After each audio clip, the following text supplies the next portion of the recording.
Hello everyone. In the previous session we have discussed the concept of singularity. So in this session let me continue few more theorems on zeros of analytical function. So before that I just want to tell you the definitions. Let me explain the definition. Suppose if f of z is analytical function in a region D and f of a, I have already explained the concept of zeros of f analytical function, right? Zeros of analytical. So when do we say, just a glance I'll tell you, I have already done this. 0 in the sense a value z is equal to a is said to be 0 of a function f of z. Only when you replace z with a, the value of a function should become 0. Then only we say a is 0 of a analytical function f of z, right? Similarly, I can define 0 of multiplicity n. Fine. So if f of z is an analytical function in a region D, and if f of a is equal to 0, then f of z is equal to z minus a power of n into g of z. Moreover, g of z is also analytical function and g of a will not be equal to 0. Why? Because if it is equal to 0, then f of a is also equal to 0. So it doesn't have any meaning. So g of a should not be equal to 0. In the sense a is not a 0 of g of z, but a is a 0 of a function f of z. Then we can say z is equal to a is a 0 of order n. 0 of order n, or also we can say this as 0 of multiplicity n. 0 of multiplicity n, one and the same. Fine. So remember, 0 of multiplicity n in the sense I can write this as, see here f of z is equal to, I can expand this up to n term, like f of z can be written as z minus a1, z minus a2, so on z minus an into g of z. Meaning is that this function f of z will be having m number of zeros. So that is what the meaning of 0 of multiplicity n. Clear? Next concept is winding number. It is just a definitions you have to remember for the further proof of a theorem. So winding number is denoted by mu. Fine. So a number mu with reference to a is called index of any closed curve gamma. With reference to a point a, it is called winding number. Fine. So a number mu with reference to a of any closed curve is called as winding number. And remember, this is always non-negative integer. This number is called as winding number. It is always non-negative integer and it denotes the number of terms of the curve gamma winding around a. Suppose if I have a curve a, gamma denotes the number of windings, that is number of curves around that particular point. And it is defined as the winding number mu with reference to a will be equal to 1 divided by 2 pi I into gamma, with reference to gamma 1 by z minus a into dz. So this is the definition of a winding number. So you have to remember this definition for the further proof. Fine. So these two are only the definitions you have to remember, that is 0 of multiplicity n and winding number definition. Now coming to the theorem. Here is a statement of a theorem and moreover it is important theorem. If f of z is analytical in the region G with the zeros a1 to am repeated according to their multiplicity, that is it is m number of zeros a function has. If gamma is the simple closed curve in G, so which does not passes through any ak, that is any of these zeros, then we have to prove that this statement is equivalent. Clear? Now coming to the proof. Let me prove here. So what is the given data here? F of z is analytical function, right? So given f of z is, you just make it a small f. F of z is analytical function, right? This is given. Given f of z is analytical function. Fine. And it has n number of zeros, that is a1 to am. M number of zeros which is of multiplicity. Whatever I am explaining, I will just give you in the form of notes. So just listen to me. So it has m number of zeros which is of multiplicity m. Fine. So as I just now told you, whenever we have m number of multiplicity, I can write, see here, if I have n number of multiplicity, I can write f of z as z minus an into g of z as per the definition of multiplicity of a 0. So here I have m number of zeros, so I can write instead of am I have to write. So how can I write f of z as? So f of z can be written as, by the definition, it is z minus a1, z minus a2, z minus a3, so on z minus, instead of n I have to write am into g of z. Fine. And moreover, as per the definition, g of z should not be equal to 0. Fine. Why? Because ans are only the zeros of a function f of z. Fine. Now, somewhat difficult in the sense, just a logic, I'll just do it in one step. What I'm going to do is, I'll just differentiate equation 1 with reference to or with respect to z, and at the same time I divide it with f of z.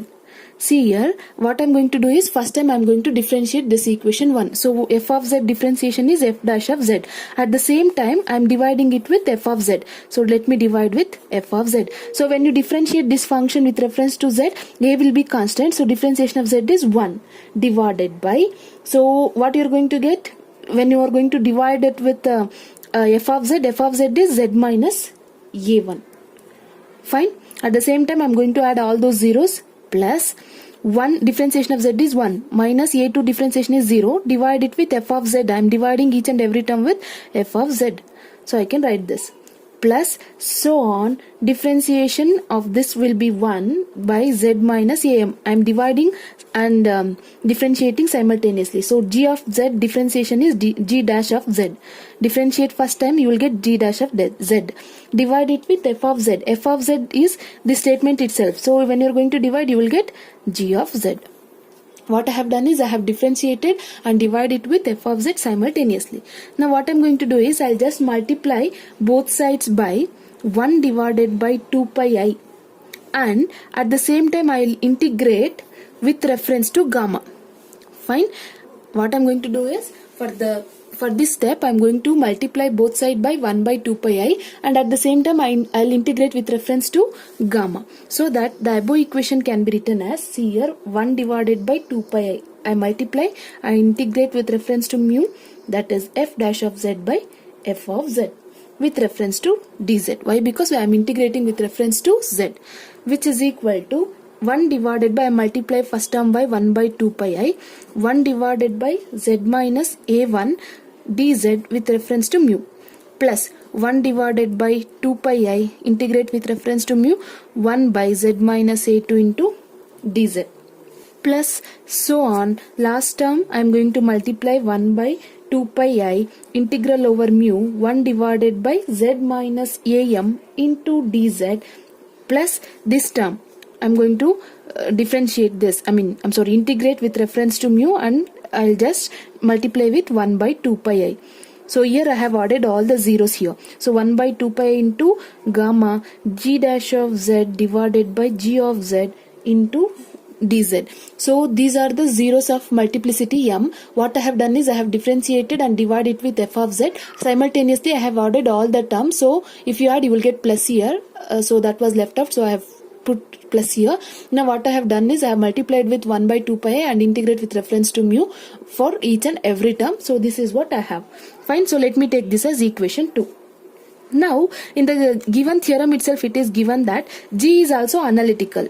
Fine. As per the definition of multiplicity of a function, if f of z is analytical, g of z is also analytical. So I can write, if g of z is analytical, meaning is g of z will not be equal to 0.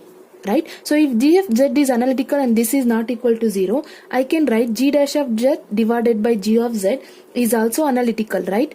Why? Because here, if g of z is not equal to 0, this will never become infinity. So it will be differentiable at all the points. So since g of z is analytical, its different derivative is also analytical. So when we divide two analytical function, you will get back the analytical function only. So I can say g dash of z divided by g of z is analytical in a given region G.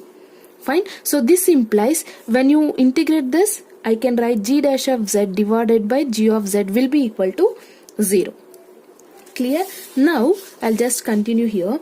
Also, from the definition of a winding number, just now I have explained, right? So what is the definition of winding number says? Here it is the winding number, right? I'll just write the definition. I have explained this at the beginning. So 2 pi I into integral over mu 1 by z minus a into dz. right? That is, whenever you have AK here, you have to write AK here also. See here, whenever you have A, you have to write A here. Whenever you have AK, you have to write AK here.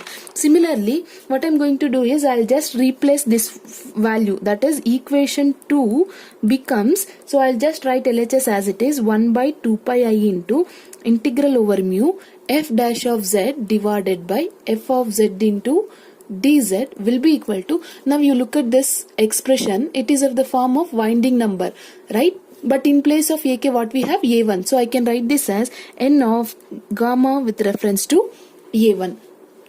Am I correct? Similarly, look at the second term. In the second term also we have A2. So I can write this as n of gamma with reference to A2 plus so on n of plus n of gamma of, how can I write the last number as? This is gamma with reference to AK, AM. Why? Because we have in place of A, we have AM. Clear? Anyhow, this term will not be there. Why? Because G dash by GZ value will goes to 0 as per the definition of analytical function. Fine. So this is what I have. Now I can write 1 divided by 2 pi I integral over mu f dash of z divided by f of z into dz as, I'll just express all these terms in terms of summation notation. So I can write k is equal to 1 to m n of gamma with reference to AK. When you give k is equal to 1, you will get first term. When you give k is equal to 2, second term. Similarly, when you give k is equal to last, that is m, you will get the last term. So this is what we require to prove this. See here, this is the required statement that is to be proved. Fine. Only thing is, I have considered the concept of analyticality and winding number. I have replaced it with in terms of winding number. Hope so this derivation is clear. Anyhow, notes will be forwarded. Please copy this. Copy the notes. I'll send you later. Fine. Now let me prove. This is the main theorem. There will be two corollaries based on this theorem. So here is the first corollary.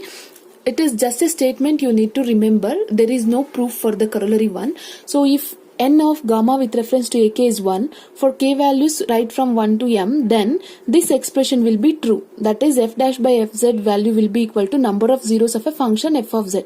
Meaning is, suppose if a function has n number of zeros, this expression value will be replaced by n. Since it has m number of zeros, so this value will be equal to m.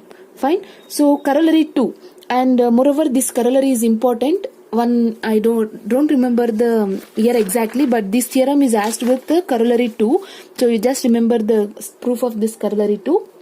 So if f, g, gamma denotes the same as mentioned in the sense f and g are analytical as we done it in a theorem, and gamma is a winding number above, except that these points are points in a G such that f of z is equal to alpha. This satisfies when this condition is true. So this is what we require to prove is.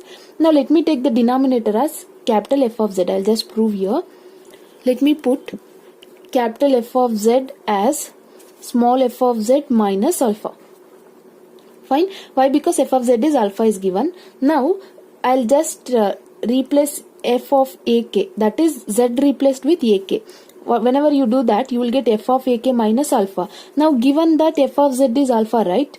So f of z is alpha. We need the value of f of ak. So replace z with ak. What you are going to get? F of ak is also equal to alpha. So with this I can write f of ak is equal to, f of ak is alpha. Alpha minus alpha will be 0. That is f of ak is equal to 0. That meaning of the statement is f of z has zeros at the point a1 to am or ak in general. Fine. So which is repeated according to multiplicity. Now f of z is, meaning is that f of z is analytical, right? So meaning of analytical is differentiation of a function exists. That is f dash of z will be equal to f dash of z. That is small f dash of z. Fine. So that is the theorem says. See here, here is the theorem statement. If f of z is analytical in the region, if it has m number of zeros, since I have proved that this function has n number of zeros, then it should be analytical by the above theorem, right? So f dash of z is equal to f of z. Then it should satisfy the previous theorem. So previous theorem statement is, if it is analytical and it has n number of zeros, I can write this statement is holds good. So I'll just write this theorem by the previous theorem. what can I write? That is 1 by 2 pi, I will just write the statement 1 by 2 pi I f dash of z divided by f of z into dz. Since this theorem I have proved for capital F, so I have replaced small f with capital F in the theorem, which is equal to summation n is equal to 1 to infinity n of gamma with reference to k. Now I'll just replace f of z with f of z minus alpha. So 1 by 2 pi I as it is. So f dash of z, I'll just replace capital F dash f with small f dash of z. Why? Because it is analytical, so this condition can be done. That is f dash of z can be replaced by small f dash of z. Now capital F dash of z will become small f of z minus alpha into dz is equal to n is equal to 1 to infinity n of gamma with reference to ak. And this is what we require to prove this. This is the corollary. Fine. Hope so it is clear. So this completes your second unit, including singularities. So hope so whatever I have done it is clear for you. Please practice the question paper as much as possible. So in the next session I'll start with the third unit called residues. Fine. Thank you.